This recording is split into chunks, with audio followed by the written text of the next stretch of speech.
I am sorry Ayyappa, நான் உள்ள வந்தா என்னப்பா? இப்படிதான் இப்போ ஒரு புதுசா ஒரு பாட்ட ஒண்ணு பாடி வச்சிருக்காங்க. யாரு? நம்ம பாரஞ்சித் கோஷ்டி இருக்காங்கல்ல. அந்த கோஷ்டியில இருக்கிற இசைவாணி அப்படின்ற ஒரு இசை புயல். இப்படி ஒரு புரட்சிகரமான பாட்ட வந்து பாடி வச்சிருக்காங்க. I am sorry ஐயப்பா உள்ள வந்தா என்னப்பா.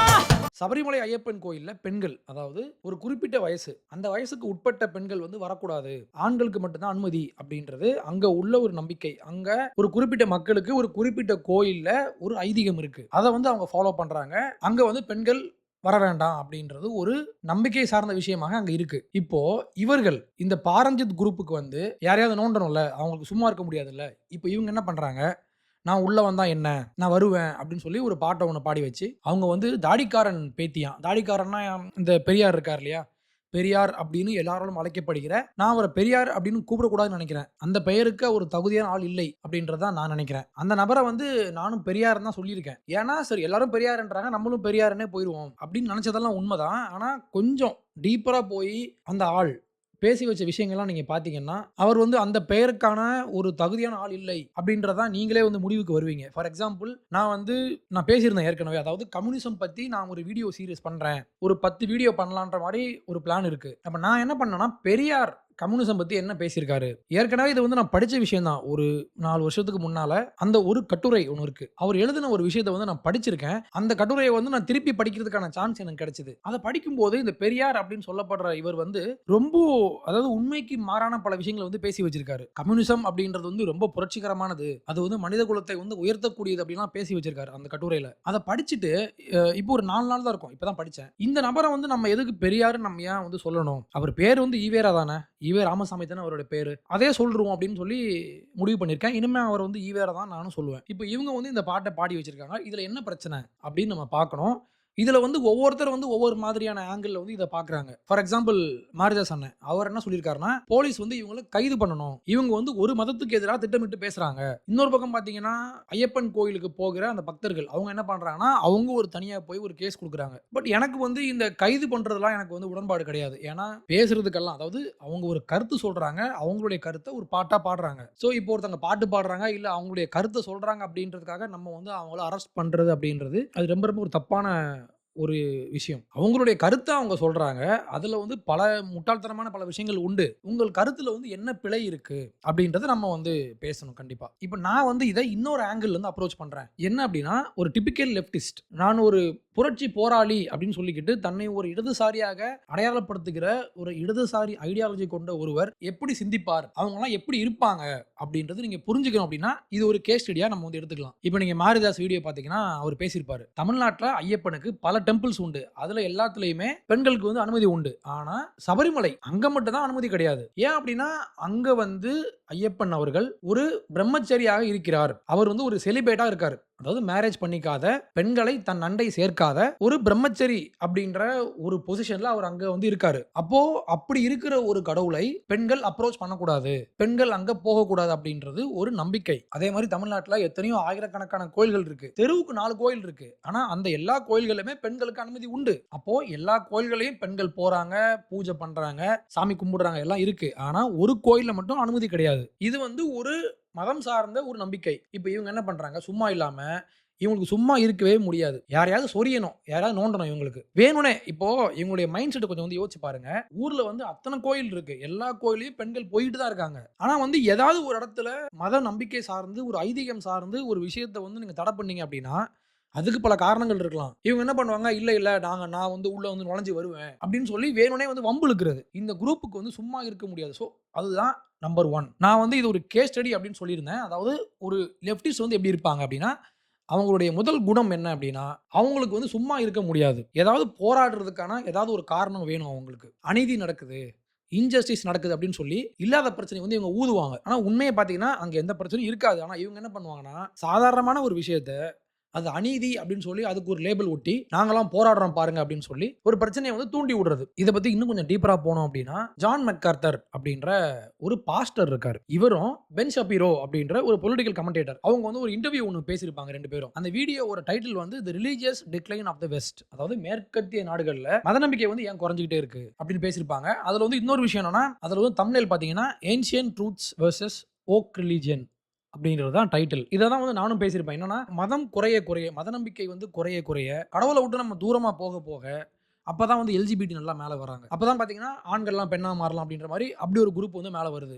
அங்க வந்து வோக்னஸ் கண்டிப்பா அங்க வந்து உட்காரும். வோக்னஸ்னா என்னது? லெஃப்டிசம். இப்ப ஜான் மெக்கார்தர் வந்து 55 வருஷமா பாஸ்டரா இருக்காரு. ஸோ ரொம்ப ரொம்ப ஒரு மெச்சூரான ஒரு பெர்சன். கடவுள் நம்பிக்கை அப்படின்றது மனிதர்களுக்கு ஏன் தேவை? கடவுள் அப்படின்ற ஒரு பெர்சன வந்து இன்னைக்கு எல்லாம் தூக்கி ஓரமா வச்சுட்டாங்க. ஆனா, அதனுடைய விளைவுகள் என்னவா இருக்கும் அப்படின்றத பத்தி ரொம்ப ஆழமா பேசியிருப்பாரு. இதுல வந்து ஜான் மெக்கார்தர் வந்து ஒரு இடத்துல சொல்லுவாரு, "When people want to rebel, they find any reason to rebel." It wouldn't matter what it was. I was talking to a guy yesterday from Brazil, and he said they're fighting the same battle with wokeness. The wokeness issue is that they are the oppressed people in the society, and it just strikes me that when people want to rebel, they'll find any reason to rebel, and that's what I see in the hearts of these kids. நான் ஏதாவது புரட்சி பண்றேன், ஏதாவது கலகம் பண்றேன், ஏதாவது புதுசா பண்றேன் அப்படின்னு நீங்க கிளம்புனீங்கன்னா, அங்க என்ன ஆகும் தெரியுமா? நீங்களே ஒரு காரணத்த கண்டுபிடிச்சிட்டே இருப்பீங்க. உங்களுக்கு பார்க்கிறதெல்லாம் தப்பா தான் தெரியும். எல்லா கோயில்லயும் பெண்களுக்கு அனுமதி உண்டு. ஆனா ஒரே ஒரு கோயில்ல மட்டும் இருக்காது. இவங்க உடனே என்ன பண்ணுவாங்கன்னா, உடனே வந்து போராட்டத்துல வந்து குதிச்சிருவாங்க. பாருங்க நாங்க வந்து மாத்துறோம் பாருங்க. நாங்க உங்களுக்காக வந்து குரல் கொடுக்கிறோம் அப்படின்னு சொல்லி பாஞ்சிட்டு வந்துருவாங்க. நியாயமான காரணம் இல்லை அப்படின்னா கூட, இவங்க வந்து அங்க உள்ள நோண்டி ஒரு காரணத்த வந்து கண்டுபிடிப்பாங்க. இதெல்லாம் சொல்லிட்டு என்னைய வந்து ஒரு மாணவன் வந்து பார்க்க வந்தான். அப்ப அவன் என்ன சொன்னான் அப்படின்னா, "I want to protest. I am looking for a good cause." நான் வந்து எதுக்காவது நான் போராடணும். எனக்கு வந்து ஒரு நல்ல காரணம் கிடைச்சா போதும். These kids, it's as if they were raised in the jungle without anybody to show them what to do, and somebody opened the cage and turned them all loose on the world, and it could be anything that could sort of activate that rebellion. I remember some years ago an interview with a student who said, "I want to protest. I'm looking for a good cause." It's that kind of mentality. இத சொல்லிட்டு அடுத்து ஃபைனலா ஒரு முக்கியமான விஷயம் சொல்லுவாரு. அதையும் நீங்க பார்த்துட்டு வந்துருங்க. They want to rebel, and that rebellion finds its origin in the fact that I'm God. There is no transcendent authority outside of me. This is how I feel, and I'm going to demand that what I feel be considered as the most important issue, and I'm going to scream until people get the message. இவரு சொல்ற இந்த விஷயம் வந்து ரொம்ப ரொம்ப முக்கியம். நீங்க நல்லா கவனிங்க. Rebellion finds its origin in the fact that I am God. எல்லாத்துக்கும் நான் போராடுறேன் அப்படின்னு இந்த லெஃப்டிஸ்ட் கிளம்புறாங்கன்னா, ஏன் அப்படி பண்றாங்க அப்படின்னா, இவங்களுக்கு வந்து நான் தான் கடவுள் அப்படின்ற ஒரு விதமான ஒரு அகம்பாவம் ஒண்ணு இருக்கும். ஏன்னா கடவுள் இல்ல இல்லையா? கடவுள வந்து இவங்க தூக்கி ஓரமா வச்சுட்டாங்க. அடுத்து என்ன சொல்றாரு? "There is no transcendent authority outside of me. This is how I feel, and I'm going to demand that what I feel be considered as the most important issue, and I'm going to scream." நான் வந்து கத்திக்கிட்டே இருப்பேன். Until people get the message. But உண்மை என்ன அப்படின்னா, இவங்களுடைய mind செட்ல problem இருக்கு. லெஃப்டிஸ்டினுடைய அடிப்படை கொள்கை என்ன அப்படின்னா, புரட்சி. நான் வந்து புதுசா ஏதாவது பண்றேன். இவங்களுடைய இயற்கை குணம் என்ன அப்படின்னா, அந்த ரெபெல்லியன். எனக்கு வந்து ஏதாவது ஒரு காரணம் வேணும். போராடுறதுக்கு ஒரு காரணம் வேணும். அவ்வளவுதான். இப்போ ஃபார் எக்ஸாம்பிள் ஃப்ரீ பாலஸ்டைன் அப்படின்னு சொல்லி பண்ணாங்க தெரியுமா? பாலஸ்தீனத்தை வந்து இஸ்ரேல் வந்து ஆக்குபை பண்ணிடுச்சு அப்படிலாம் பேசிட்டு இருந்தாங்க. அந்த கூட்டத்துல போயிட்டு இஸ்ரேலுடைய வரலாறு பத்தி கேளுங்க. எவனுக்கும் ஒண்ணும் தெரியாது. இஸ்ரேல் எப்ப உருவாச்சு? இஸ்ரேல் மேப்ல எங்க இருக்கு ஃபர்ஸ்ட்? அவங்களுக்கும் பாலஸ்தீனத்துக்கும் என்ன உண்மையான பிரச்சனை? எவனுக்கும் எதுவும் தெரியாது. ஆனா சும்மா கத்துவானுங்க ஃப்ரீ பாலஸ்டைன். அவங்களுக்கு எதையாவது காரணமா வச்சு நல்லா கத்தணும் அவ்வளவுதான். இவங்களுடைய இன்னொரு குணம் என்ன அப்படின்னா, நாங்க வந்து விக்டிம்ஸ். நாங்க வந்து பாதிக்கப்பட்டவங்க. நாங்க வந்து ஒடுக்கப்பட்டவங்க.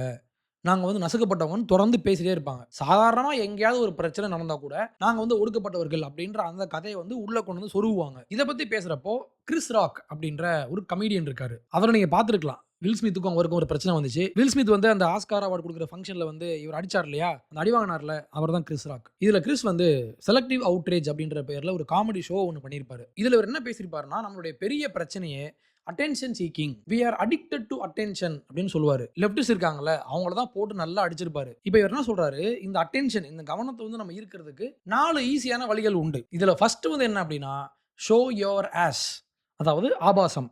And how do you get attention? 4 easy ways to get attention. Number 1, easiest way to get attention. Show your ass. Show your ass. You will get attention, even if you don't got ass. இன்னைக்கு cinema பாத்தீங்கன்னா எல்லா இடத்துலயும் ஆபாசம் குவிஞ்சு கிடக்கு. ஆபாசத்தை வச்சு தான் ஒரு இண்டஸ்ட்ரியே ஓடிக்கிட்டு இருக்கு நம்ம ஊர்ல. அப்போ அட்டென்ஷன் கிடைக்கணும்னா ஃபர்ஸ்ட் வழி வந்து ஆபாசம். அப்ப அடுத்து என்ன அப்படின்னா, பீயிங் இன்ஃபேமஸ். ஏதாவது ஒரு குற்ற செயல் செய்யறது. ஏதாவது ஒரு தப்பு செஞ்சீங்கன்னா மக்கள் உங்களை வந்து உற்று கவனிப்பாங்க. 3வது ஒரு விஷயம் இருக்கு, என்ன அப்படின்னா பீயிங் எக்ஸலன்ட். 4வது ஒரு விஷயம் இருக்கு, என்ன அப்படின்னா விக்டிம்ஸ். நாங்க வந்து பாதிக்கப்பட்டவங்க, நாங்க வந்து ஒடுக்கப்பட்டவங்க, நாங்க வந்து நசுக்கப்பட்டவங்கன்னு தொடர்ந்து பேசுறது. இப்படி பேசினா மக்கள் வந்து உங்களை ஈஸியா கவனிப்பாங்க. இதை பேசிட்டு அவர் என்ன சொல்றாரு, நான் வந்து விக்டிம் ஷேம்லாம் பண்ணல. Number 4 is to be a victim. Don't get me wrong. There's no victim shaming going on. No. There are real victims in this world. There are people that have gone through unspeakable trauma, and they need your love, they need your support, they need your care. But if everybody claims to be a victim, when the real victims need help, ain't nobody gonna be there to help them. இந்த உலகத்துல உண்மையாகவே victims பல பேர் இருக்காங்க. அவங்கள வந்து நம்ம நேசிக்கணும், அவங்கள வந்து நம்ம பாதுகாக்கணும்னு பேசுறாரு. அவங்களுக்கு நம்ம துணையா இருக்கணும். யாருக்குன்னா உண்மையான விக்டிம்ஸ்க்கு. ஆனா இன்னைக்கு நம்ம வாழ்ந்துட்டு இருக்கிற உலகத்துல பேப்பர் கட்ஸ், அதாவது கால்ல பேப்பரை வச்சு கிழிச்சா எப்படி இருக்கும்? வலிக்குமா? அவனுங்கெல்லாம் வந்து உட்காந்துக்கிட்டு நாங்கெல்லாம் பாவம், we are filled with emergency rooms அப்படின்றாரு. ஒரு எமர்ஜென்சி ரூம்ல கொண்டு போய் நம்ம யாரை போய் அட்மிட் பண்ணிட்டோம் அப்படின்னா பேப்பர் கட்ஸ். அப்பனா என்ன அர்த்தம்? உண்மையாகவே பாதிக்கப்படல. And right now we live in a world where the emergency room is filled up with motherfuckers with paper cuts. Okay? That's right.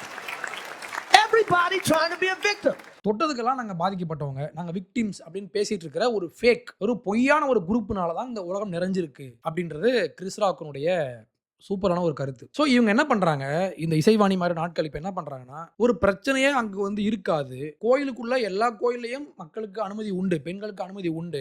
ஒரு கோயில்ல ஒரு சில காரணங்களுக்காக பெண்களுக்கு அனுமதி இல்லாம இருக்கலாம். உடனே அங்க வந்து புகுந்து வந்து உட்காந்துக்கிட்டு நாங்க வந்து விக்டிம்ஸ் அப்படின்னு சொல்லி கத்துவாங்க. ஸோ உண்மை என்ன அப்படின்னா, இந்த மாதிரி ஆட்களை வந்து நீங்க எவ்வளவுதான் திருப்திப்படுத்தினாலும் அவங்க திருப்தி ஆகவே மாட்டாங்க. ஸோ என்ன அப்படின்னா பேப்பர் கட்ஸ், அங்க வந்து நாங்க காயப்பட்டோம்பாங்க, ஆனா உள்ள ஒண்ணுமே இருக்காது. அந்த ரெபலியஸ் நேச்சர், நான் வந்து எதுக்காவது நான் வந்து கத்தணும் அப்படின்னு சொல்றது ஒண்ணு, இன்னொன்னு வந்து நாங்க விக்டிம்ஸ் அப்படின்றது இன்னொரு விஷயம். இந்த ரெண்டு தான் இந்த லெப்டிஸ்ட் குரூப்பினுடைய ஒரு அடிப்படை கொள்கையே. இந்த ரெண்டு தான். இதுல வந்து ஃபைனலா இன்னொரு விஷயம் இருக்கு. இப்போ கிறிஸ்தவத்திலையும் இஸ்லாம்லயும் பெண்களுக்கு எதிரான விஷயங்களே பேசப்படலையா? பைபிள்லயும் சரி, குரான்லயும் சரி, பெண்களை பத்தி பல விஷயங்கள் பேசப்பட்டிருக்கு. இன்னைக்கு அதாவது நம்ம ஊர்ல இன்னைக்கு நம்மளுடைய மாடர்ன் ஸ்டாண்டர்ட்ஸ் படி பிற்போக்குத்தனம் அப்படின்னு நம்ம சொல்ற மாதிரியான பல விஷயங்கள் பைபிள்லயும் குரான்லயும் உண்டு. அப்ப நம்ம என்ன பண்ணணும்? இங்க பைபிள் இருக்கு, நம்ம படிக்கலாம். இப்போ சர்ச்சில் வந்து பெண்களுடைய ரோல் என்ன, பெண்கள் வந்து ஒரு சர்ச்சுக்கு வந்தாங்க அப்படின்னா அவங்க எப்படி பிஹேவ் பண்ணணும் அப்படின்றத பத்தி ஒரு சில குறிப்புகள்லாம் உண்டு, அதை படிக்கலாம். As in all the churches of the saints, the women should keep silent in the churches. பெண்கள் வந்து சர்ச்சில் அமைதியா உட்காரணும். For they are not permitted to speak, but should be in submission. If there is anything they desire to learn, let them ask their husbands at home. அவங்களுக்கு ஏதாவது கேட்கணும்னு இருந்துச்சுன்னா வீட்டில் போயிட்டு அவங்க ஹஸ்பண்ட்ஸ் கிட்ட கேட்கட்டும், சர்ச்சில் பேசக்கூடாது. For it is shameful for a woman to speak in church. ஒரு பெண் என்பவள் சர்ச்சில் வந்து பேசினாங்க அப்படின்னா அது வந்து ஒரு வெட்கக்கேடு அப்படின்றது பைபிளுடைய வசனம். பைபிள் வந்து இன்னொரு இடத்துல let a woman learn quietly with all submissiveness. பெண் என்பவள் அடக்க ஒடுக்கமாக அமர்ந்து கற்றுக்கொள்ள வேண்டும். அடுத்து, I do not permit a woman to teach or to exercise authority over a man. ஒரு ஆணுக்கு வந்து ஒரு விஷயத்தை டீச் பண்றதுக்கோ இல்ல அதிகாரம் செலுத்துறதுக்கோ பெண்ணுக்கு அனுமதி இல்லை. அடுத்து, rather she is to remain quiet. அவ அமைதியா இருக்கணும். ஏன் அமைதியா இருக்கணும் அப்படின்னா, for Adam was formed first, then Eve. முதல்ல படைக்கப்பட்டது யாருன்னா ஆண் தான். அதனால ஆணுக்கு தான் அதிகாரம் உண்டு. பெண் என்பவள் அடக்கமா அமைதியா உட்காந்து சர்ச்சில் வந்து பேசக்கூடாது.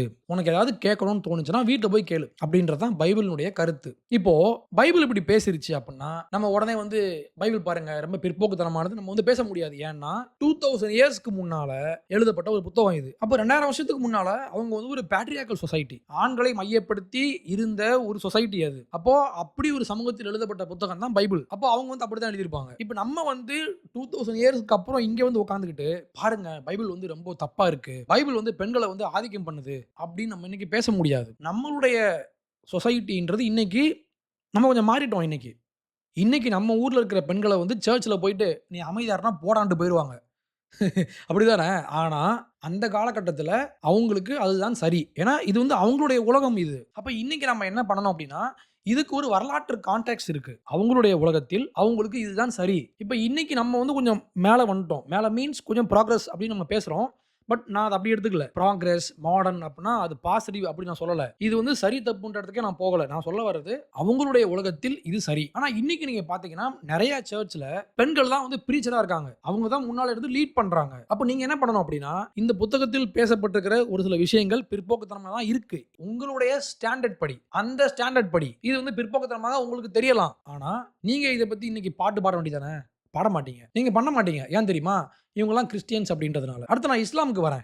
இஸ்லாம்ல குரான்ல பல வசனங்கள் இன்னைக்கு அதாவது உங்களுடைய மாடர்ன் அண்டர்ஸ்டாண்டிங் படி பாத்தீங்கன்னா பிற்போக்கு மாதிரி தான் உங்களுக்கு தெரியும். ஃபார் எக்ஸாம்பிள், இங்க குரான் இருக்கு. This is my copy. Okay, இந்த புத்தகத்தில் அதாவது குரான்ல பல விஷயங்கள் இருக்கு. நான் படிச்சு காட்டுறேன். இது வந்து அத்தியாயம் 4. ஓகே, இந்த சாப்டர்ல இதுல பாத்தீங்கன்னா விமென் அப்படின்ற பேர் தான் போட்டிருக்கும். இதை வந்து மொழிபெயர்த்தது யார் அப்படின்னா அப்துல் ஹலீம் அப்படின்ற ஒரு ப்ரொஃபசர். இதுல இந்த சாப்டர் இருக்கு இல்லையா, இந்த 4th சாப்டர்ல வந்து பெண்களுடைய சொத்துரிமை அதெல்லாம் பேசியிருப்பாங்க. அதுல வசனம் 11, concerning your children God commands you that a son should have the equivalent share of 2 daughters. நீங்க வந்து உங்க ஃபேமிலில சொத்து பிரிச்சு கொடுக்குறீங்க அப்படின்னா 2 பெண்களுடைய சொத்துக்கு சமமாக ஒரு ஆணுக்கு சொத்து கொடுக்கப்பட வேண்டும். இப்போ உங்ககிட்ட வந்து ஒரு 200 ரூபாய் இருக்கு அப்படின்னா அந்த 2 பெண்களுக்கும் 50 ரூபாய் 50 ரூபாய், அந்த ஆணுக்கு மட்டும் 100 ரூபாய், டபுள் அப்படியே. இதுக்கப்புறம் இதே சாப்டர்ல இன்னொரு வசனம் உண்டு, வசனம் 34, husbands should take good care of their wives.